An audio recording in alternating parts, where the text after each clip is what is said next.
예수 그리스도를 위하여 지키심을 받은 자들에게 편지한다고 합니다. 성도는 이미 그 전쟁 중에 있는 자라는 거예요. 그래서 또한 성도는 이미 하나님께서 지켜주시는 자라는 겁니다. 아멘. 서두부터 그 싸울 수밖에 없는 상황이 이야기되고 있는 거예요. 그럼 무엇과 싸우는 거예요? 4절에 나타납니다. 가만히 들어온 이단 때문이에요. 가만히 들어온 이단은 경건치 않은 이단인 그 자들이라는 겁니다. 그리고 은근히 하나님을 섬긴 경건한 것을 방탕한 것을 바꾸는 자들이라는 거예요. 그래서 결국 예수 그리스도를 부인하는 자들이라고 이야기하고 있습니다. 저는 그 현대 성도들이 그 유다서를 접할 때 이단이라는 존재를 좀 치는 존재처럼 생각하는 이 시각부터 바꿀 것을 좀 권면해 드리고 싶어요. 근데 우리는 이단이라고 하면 흔히 이상한 행동을 하는 사람들로 보는 경향이 있습니다. 이게 시한부 종말론자들과 같이 어느 한쪽으로 치우친 생각을 갖고 잘못된 신앙생활을 함으로써 이 사회적 무리를 일으키는 자들을 이단이라고 생각하는 거지요. 그런데 유대 장로님은요, 이단은 가만히 들어왔다고 합니다. 이게 이단인지 아닌지 알아보지 못하게 은근하게 들어왔다는 거예요. 이 말을 현대적으로 좀 바꾸면 정상적인 신앙생활 하는 것처럼 들어온다는 거예요. 쉽게 구별을 해낼 수 있는 게 아니라는 거예요. 혹시 여러분 중에 이단 있으세요?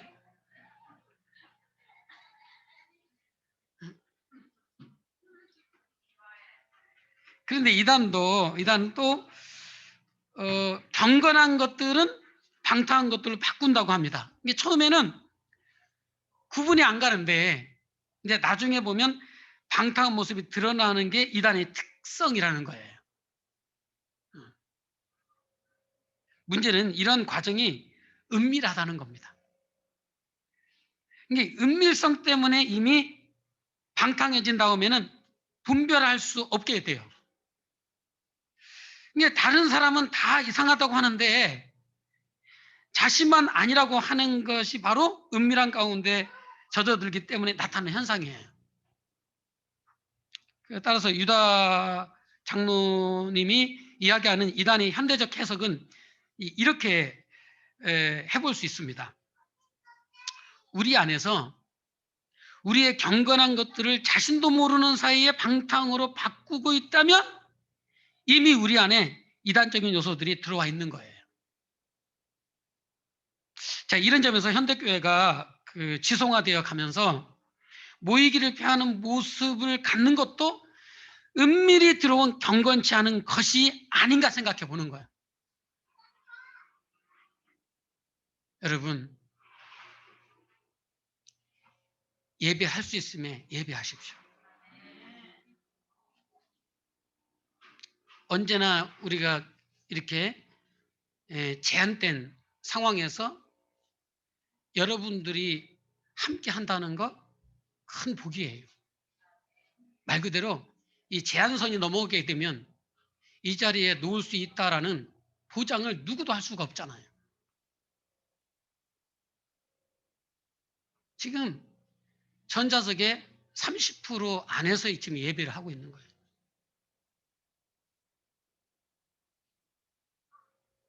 시간 예배 가운데 놓아가기를 간절히 축원합니다. 참 주님과 만남으로 해서 그 첫사랑, 그 사랑이 지금도 어느 정도 유지가 되어야 되지 않겠습니까? 예배가 대면 예배와 비대면 예배로 이 분리가 되다 보니까 꼭 대면 예배만 예배냐, 비대면 예배도 예배다라는 이런 참 황당무계한 주장으로 인해 가지고 이제는 예배가 예배로서의 그 소중함과 또 예배의 의의가 사라져 버리고 있어요. 혹시 여러분들 안에 제가 지금 이 대면과 비대면이라는 이 예배에 대한 말씀을 드릴 때 혹여 비대면에 대한 마음이 조금이라도 더 비중이 차져 있다면 은밀히 들어온 경건치 않은 것이 아닌가 생각해 보자는 거예요. 신앙의 모습은 시대에 따라 참 변하는 게 당연해요. 변하지 않고 가만히 있는 것은 사실 죽은 것이나 마찬가지입니다. 하지만 혹시 우리가 이야기하는 시대에 따라라는 개념이 경건을 내려놓는 게 하는 게 아니냐는 거예요. 만약 그렇다면 유다 장로님이 말하는 은밀히 들어와 경건한 것을 방탕한 것으로 바꾸는 이단적 요소가 이미 우리 안에 있다고 할 수밖에 없는 거예요. 제 얘기를 죄송하지만 해서 미안한데 제가 병원에 있을 때도 새벽 3시의 시간을 하나님과의 경건을 저는 유지했어요. 자랑하려고 하는 거 아니에요. 환경이 바뀌었다고 상황이 바뀌었다고 하나님께 드려지는 시간을 바꿀 수는 없잖아요. 이것은 제 개인적인 거예요. 자, 공적인 것도 마찬가지예요. 공적인 것은 더 하면 됐지 덜하지는 않아야 된다고 봅니다. 아멘. 그래서 저는 호들갑 떠는 이단보다 우리 안에서 이렇게 은밀하게 경건치 않은 모습으로 변하게 하는 것들이 바로 힘써 싸워야 할 대상이 아닌가 생각해 보는 거예요. 그러니 유다서는 오늘날 우리가 애독해야 할 성경이라고 할 수가 있습니다. 그럼 유다 장로님은 어떻게 싸우라고 해요? 그것은 세상은 어떻게 변하든지 우리 자신은 지극히 거룩한 믿음 위에 우리 자신을 세우라는 거예요. 아멘. 그리고 동일한 구절에서 다른 방법을 또 하나 발견할 수 있어요. 바로 성령으로 기도하라는 거예요. 성령으로 기도하십니까? 응? 여기서 우리는 다음과 같은 것들을 생각해 보셔야 돼요. 첫째, 성도가 세상을 이기는 방법은 기도밖에 없다는 거예요. 아멘? 여러분 기도해도 소용없습니까? 죄송하지만 은밀한 것들이 내 안에 들어와서 지금 나를 이단화시키고 있다는 것을 스스로가 인지한다고 한다면 그곳에서 탈출해서 정말 기도밖에 없다는 것을 절실하게 고백하게 될 줄로 믿습니다. 3절에 힘써 싸우라고 하는 유다 장로가 기도하라고 하는 점은 아주 중요해요. 이것은 우리가 싸우는 무기는 바로 기도라는 걸 보여주는, 기도가 회복되게 축복합니다. 세상에서 기도보다 더 강력한 무기가 없다는 것을 깨닫게 축복합니다. 기도는 전능하신 하나님께 아뢰는 거예요. 다시 말하면 하나님과의 대면입니다. 하나님과의 교제입니다. 하나님을 사모하는 여러분들의 증거예요. 전능하신 하나님께 자신의 모든 것을 맡기는 사람은 두려울 게 없지요. 마치 아빠 엄마의 손을 잡고 가는 아이에게는 세상에 두려울 것이 없는 것과 같은 겁니다. 우리가 기도하고도 두려움이 있다면 그것은 온전히 맡기지 못하기 때문이 아니겠어요? 하나님께 맡긴 일은 하나님이 인도하시고 해결해 주십니다. 아멘. 그러니 기도하면서 사는 사람들은 쉬운 길을 가게 되는 게 아니라 전능하신 하나님 믿고 그를 의지하여 한 걸음씩 한 걸음씩 나가기 때문에 어떤 어려움이 다가오더라도 결코 쓰러지지 않는다는 거예요. 기도하면서 맡겼기에 하나님께서 인도하실 것을 전혀 의심하지 않는 것입니다. 그러기에 담대하게 나가게 되는 줄로 믿습니다. 저는 오늘 기도자가 저를 위해서 많이 간구해 주셨어요. 인간들이 왜 두렵지 않겠어요? 그러나 성령이 저를 사로잡아 주니까 두려움은 저의 지금 현재 그 마음 안에서 멀리 떨어져 있어요. 빨리 가서 복음 전하고 좀 코로나로 인하여서 힘겨워하는 그분들을 예수의 이름으로 치료하고 고치고 그리고 영혼을 건져내야 되겠다. 이것이 저로부터 시작해서 우리 전 성도님들에게 소망이 되고 사명이 되고 비전이 되기를 간절히 축복합니다. 예수님의 공생의 초반부를 보니까요, 사람들이 동만 트면 예수님 말씀을 들으려고 몰려들었어. 그러니 뭐 귀신을 내쫓고 병을 고치는 일을 하셔야 했던 것입니다.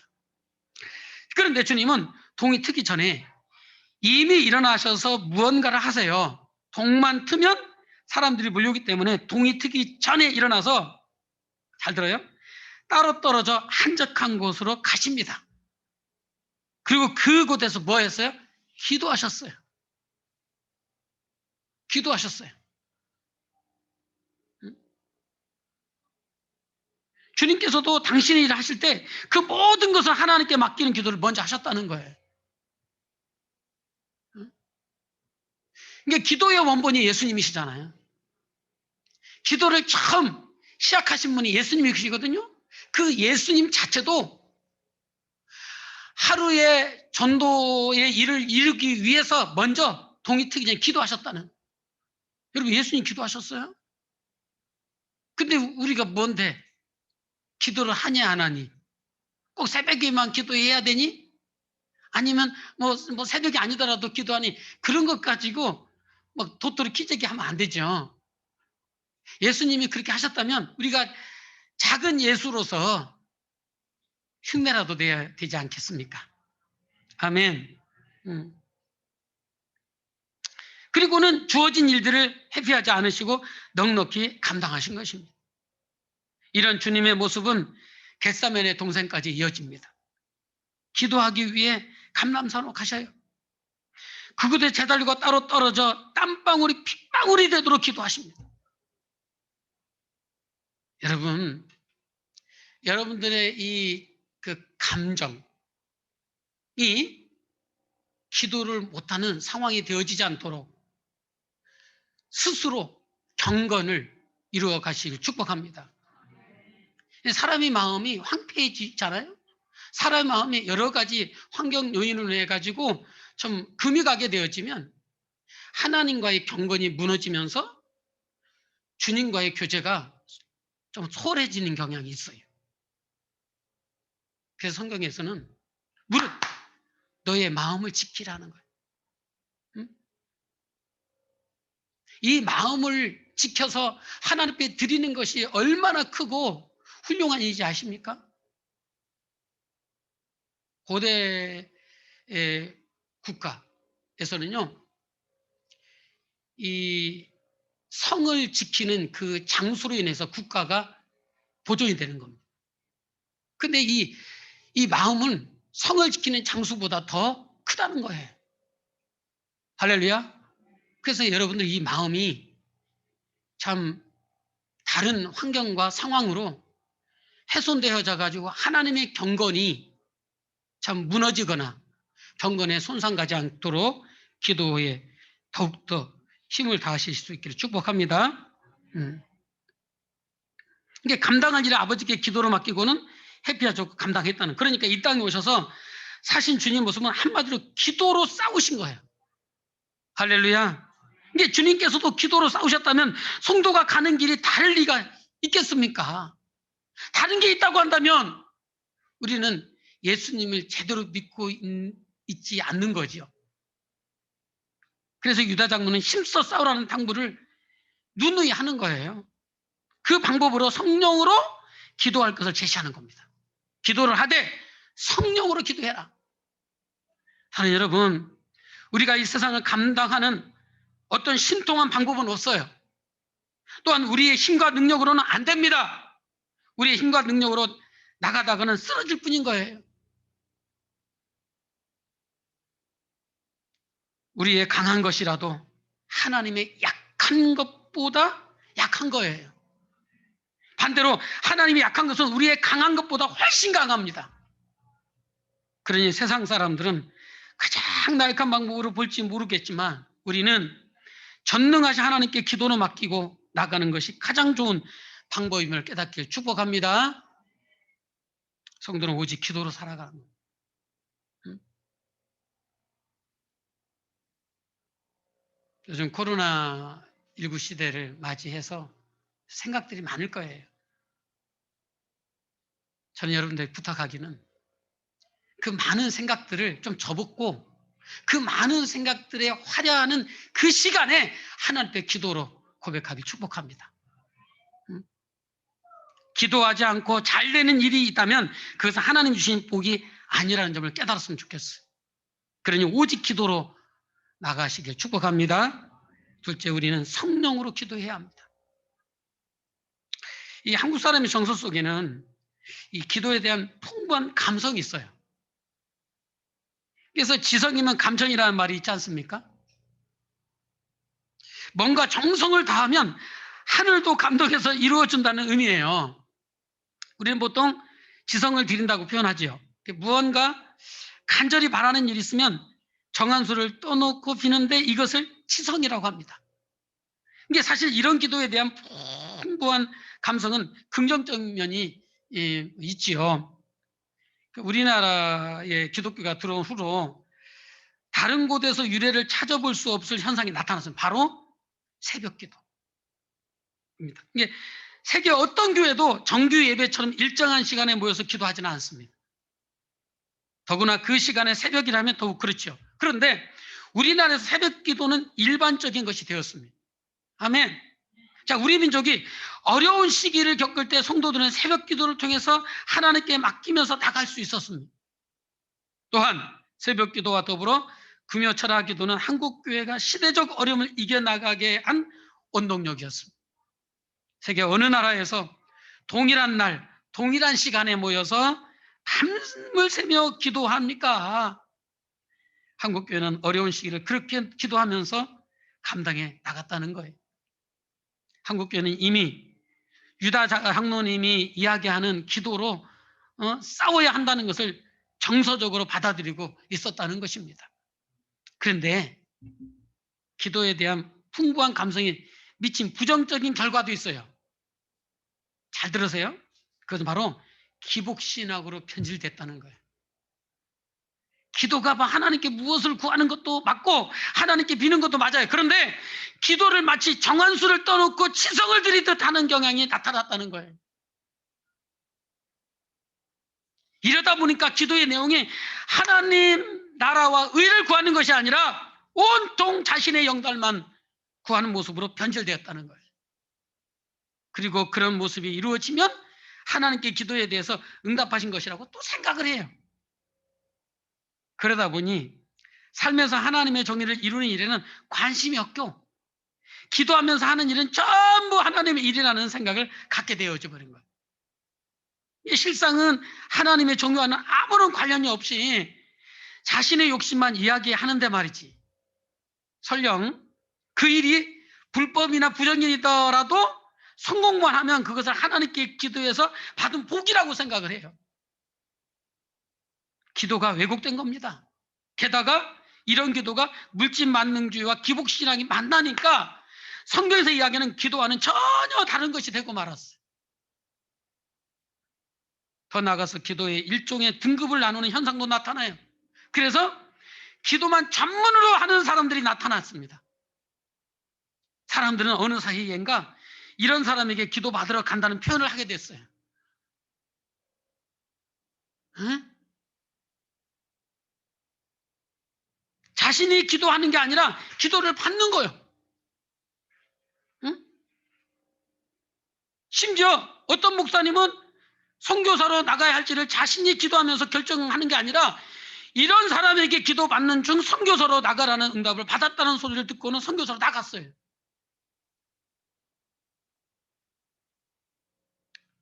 이런 현상은 기도에 영험이 있는 사람에게 기도를 받으면 더 잘 이루어진다는 일종의 영매술이 기도와 신앙이라는 이름은 나타난 거예요. 다른 나라에서 유래를 찾기 힘들 정도로 기도원이 있는 것도 그런 영향에 따른 것이라고 볼 수가 있다고 봅니다. 속지 않길 축복합니다. 그러나 우리가 분명히 알 것은 기복을 위한 기도나 영험한 능력을 가진 사람의 기도라는 것은 성경에서 이야기하고 있지는 않습니다. 기도에 대한 열정은 좋지만 그릇된 기도를 하면 그것이 과연 기도라고 할 수 있을지 의문이 든다는 거예요. 유다 장로님은요, 성령으로 기도하라고 합니다. 성령 안에서 기도하라는 거예요. 그래서 우리가 하는 기도가 하나님께서 기뻐하시는 기도가 되려면 성령 안에서 기도해야 될 줄로 믿습니다. 아무렇게나 기도하는 게 아니에요. 아무튼 열심히 기도해라. 기도를 꼭 해야 한다는 말이 아니에요. 기도는 중요하기 때문에 정확하게 기도하라는 거예요. 어떻게 해라? 정확하게. 응? 그러려면 성령 안에서 기도해야 한다는 거예요. 제가 무모하게 코로나 바이러스가 심한 곳으로 찾아갑니까?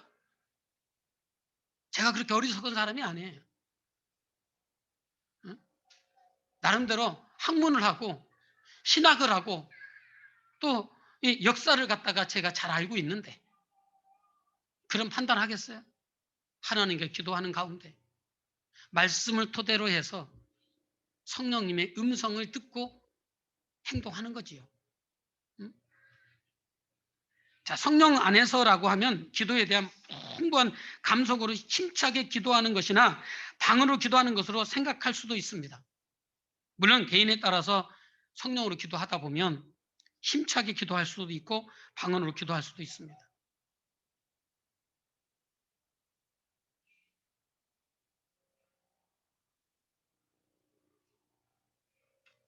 사모님 누구?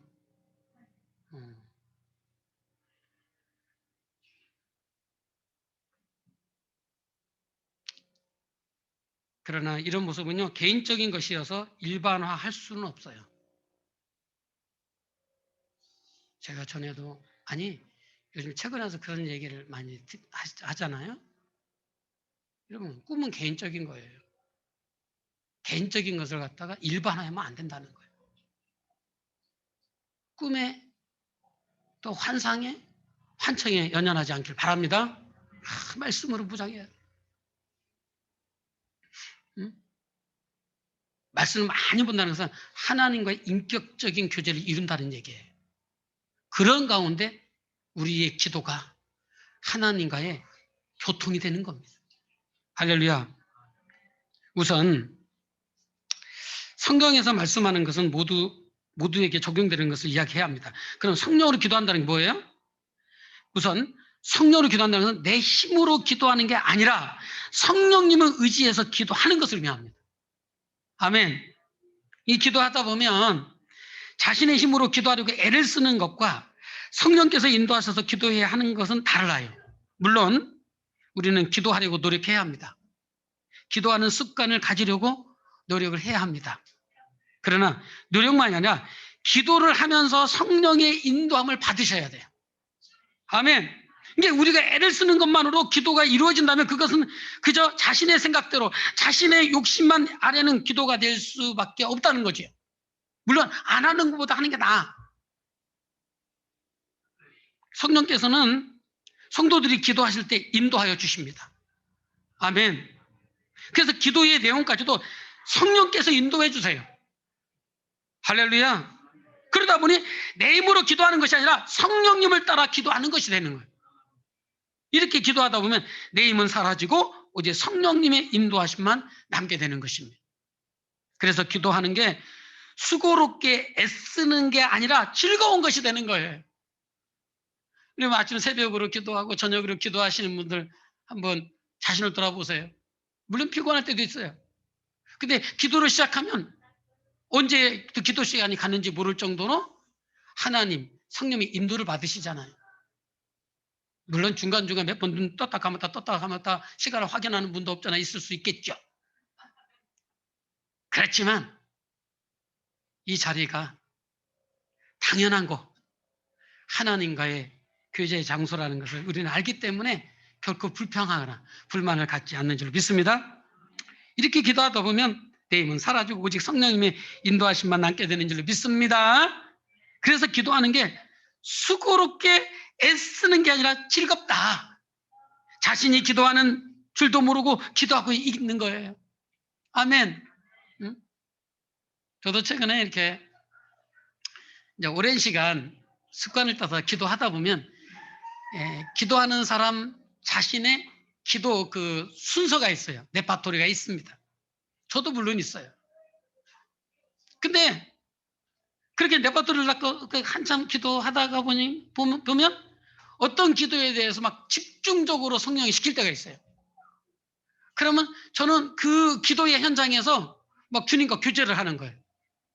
저만 이런 경험 하나요? 여러분 모두 다 조금 하나님과 기도가 깊어진다는 사람들은 다 경험하는 거예요. 할렐루야. 참 놀랍지 않아요?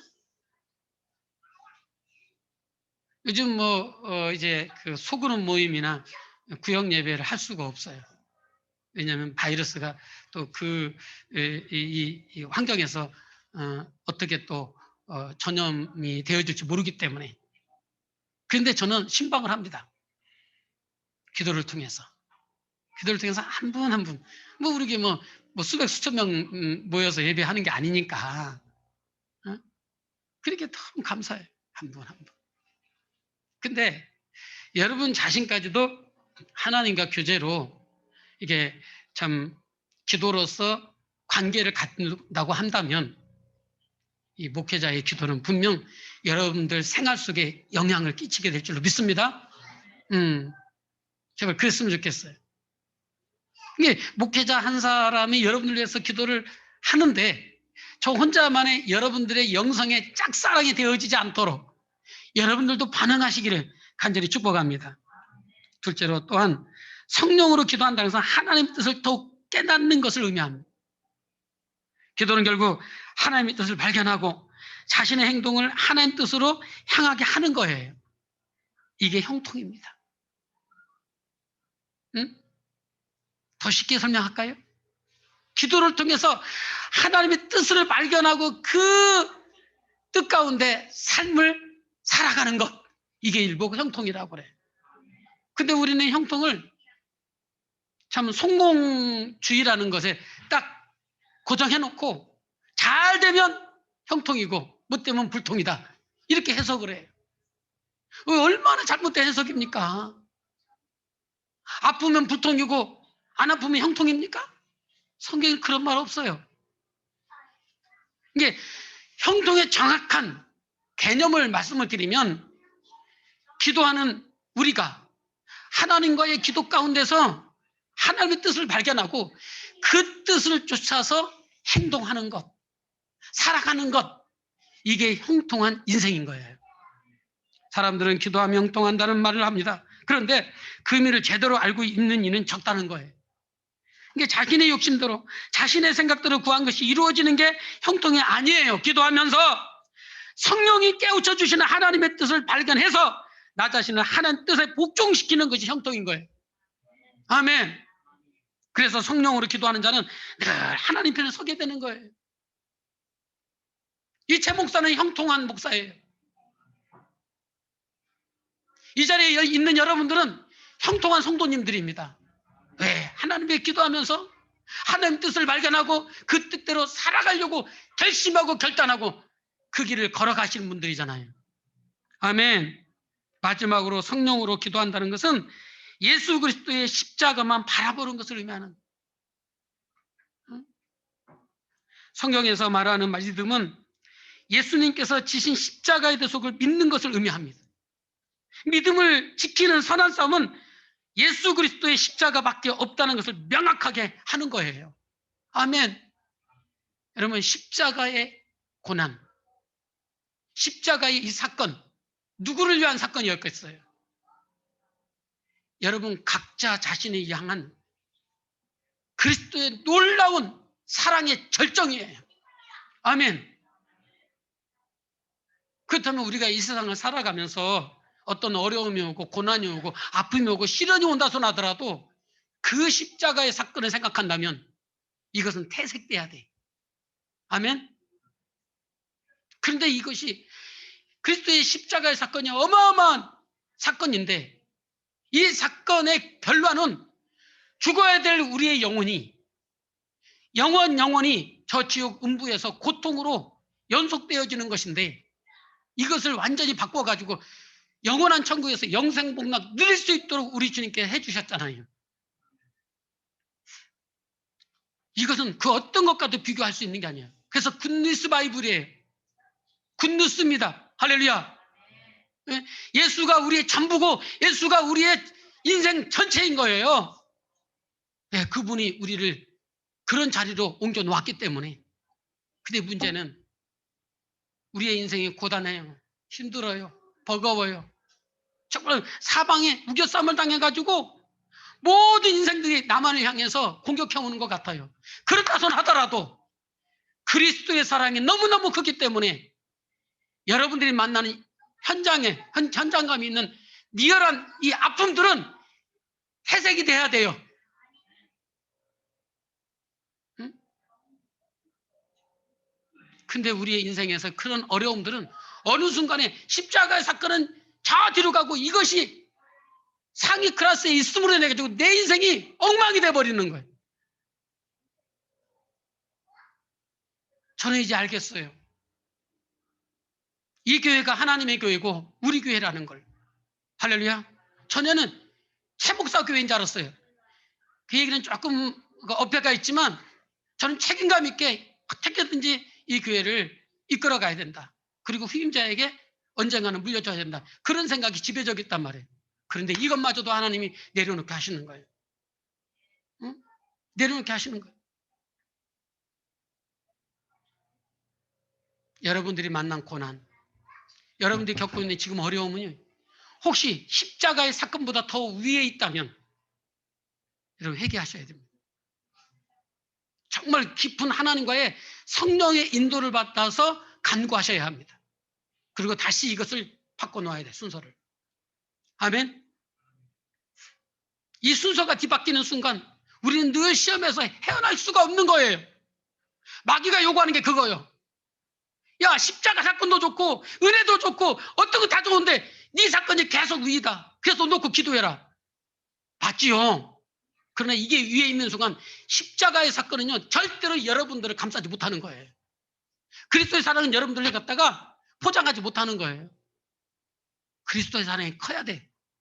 십자가 사건. 그래서 이게 내려와야 돼. 맞아. 주님이면 하실 수 있어. 주님이면 내 모든 상황을 갖다가 다시 역전시킬 수 있어. 이런 믿음이 다시 회복되길 축복합니다.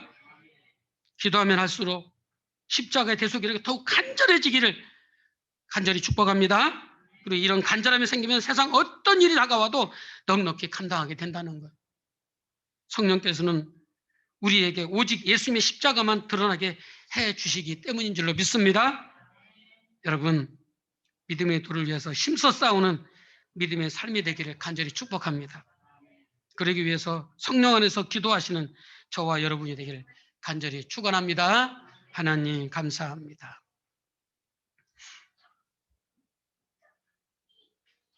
성령 안에서 기도하게 해 주셔서 힘써 싸움으로 승리자가 되게 해 주시옵소서. 예수님 이름으로 기도하옵나이다. 아멘.